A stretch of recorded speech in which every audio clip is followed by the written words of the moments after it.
بسم اللہ الرحمن الرحیم۔ غزوہ تبوک کے موقع پر سیدنا ابو بکر صدیق رضی اللہ تعالی عنہ نے اپنے پاس موجود سارے کا سارا مال لا کر رسول پاک صلی اللہ علیہ وسلم کی خدمت میں پیش کر دیا تھا، اور یہ وہ دن تھا جب حضرت عمر رضی اللہ تعالی عنہ نے کہا تھا کہ آج مجھے یقین ہو گیا کہ میں کبھی بھی ابو بکر سے آگے نہیں بڑھ سکتا۔ اس واقعہ کو مختلف محدثین نے اپنی کتابوں میں بیان کیا ہے، جن میں امام ترمذی بھی شامل ہیں۔ علامہ محمد اقبال نے بانگ درا میں اس واقعہ کو منظوم انداز میں بیان کیا ہے۔ اپنی اس نظم میں انہوں نے سیدنا صدیق اکبر رضی اللہ تعالی عنہ کی شان کو بھی بہت نرالے اور اچھوتے انداز میں بیان کیا۔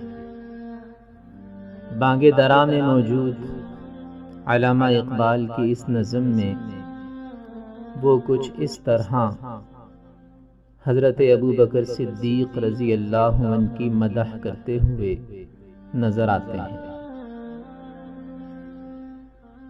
ایک دن رسول پاک نے اصحاب سے کہا، دیں مال راہ حق میں جو ہوں تم میں مالدار۔ ارشاد سن کے فرتے طرف سے عمر اٹھے، اس روز ان کے پاس تھے درہم کئی ہزار۔ دل میں یہ کہہ رہے تھے کہ صدیق سے ضرور بڑھ کے رکھے گا آج قدم میرا راہوار۔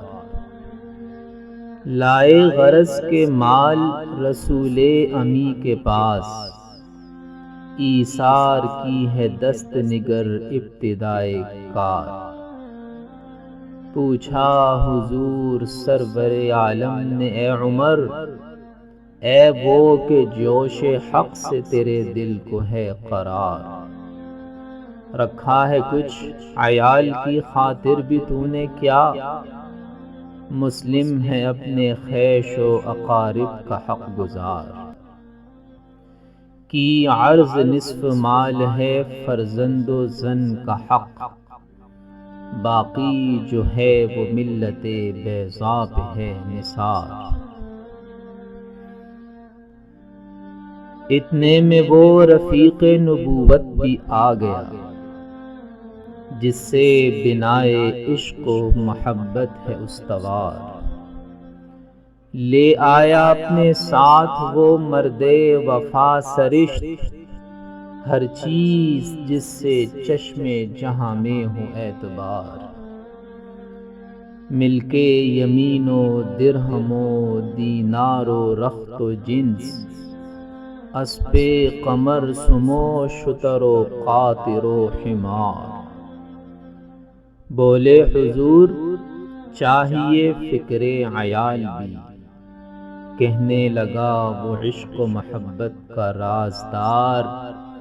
اے تجھ سے دیدہ مہ و انجم فروغ گیر، اے تیری ذات باعث تکوین روزگار۔ پروانے کو چراغ ہے بلبل کو پھول بس، صدیق کے لیے ہے خدا کا رسول بس، صدیق کے لیے ہے خدا کا رسول بس۔